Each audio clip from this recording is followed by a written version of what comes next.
May magsasalita. Interviewing. Let's discuss lifestyle and diet. Lifestyle and diet. Inquiry involves asking not only about physical and emotional signs and symptoms, but also the person's medical history.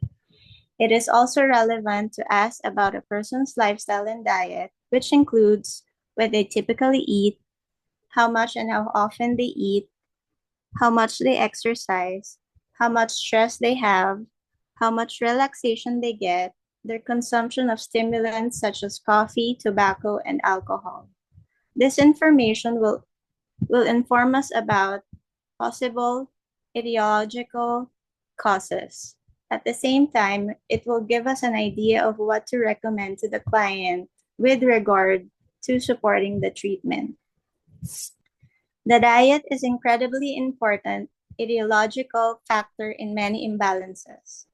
It is therefore important to ask about what people eat in general. I usually get the client to tell me what they eat during a typical day, and afterwards, I ask more specifically about certain dietary factors such as dairy products, sugar, raw vegetables, hot spices, alcohol, and so on, that could have a relevance to their diagnosis. Eating too much at a time, too often, or too late in the day, as well as not chewing the food enough, can lead to food stagnation and weaken the stomach and spleen qi. Exercise is extremely important, and a person who does not get enough physical movement will tend to develop stagnation conditions. If they have a certain working position, such as sitting still all day, it will put a strain on specific organs, in this case, the spleen.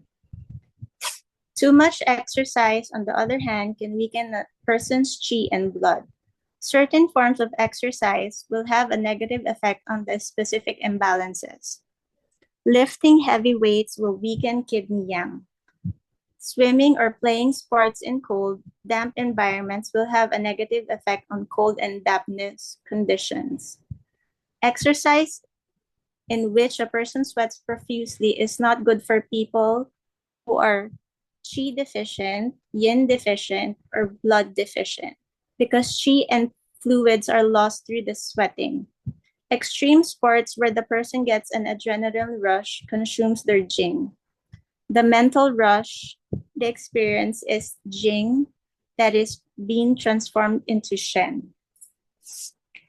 Many people are conscious of the need to get sufficient exercise, but unfortunately, fewer people are aware of the importance of getting enough rest, both physical and mental rest. We typically live very yang lifestyles and have little yin time in our daily lives. We need to balance all our yang activity with yin, rest, and contemplation.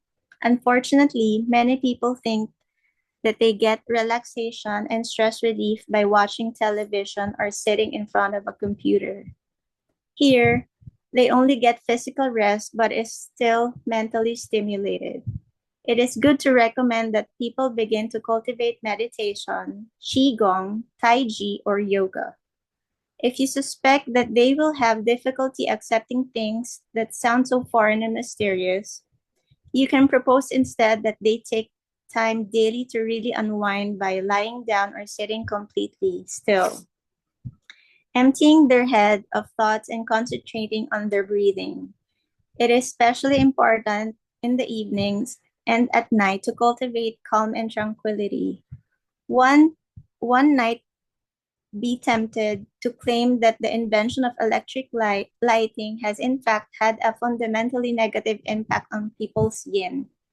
In the past, people only had limited opportunities to be active after nightfall, often just staring into the flames of fire. Now they can stay physically and especially mentally active throughout the yin period of the night. Stimulants such as tobacco create phlegm and heat in the lung and injure the yin. Alcohol creates heat in the liver and stomach, as well as producing dampness and phlegm. Coffee activates kidney jing, which is transformed into yang qi. Coffee therefore weakens the kidney yin and kidney yang. It overstimulates the heart yang and thereby weakens the heart yin. Illicit substances such as marijuana, cocaine, amphetamines, and so generally have a draining effect on the kidney jings, spreading and thereby weakening heart qi. Thank you for your attention.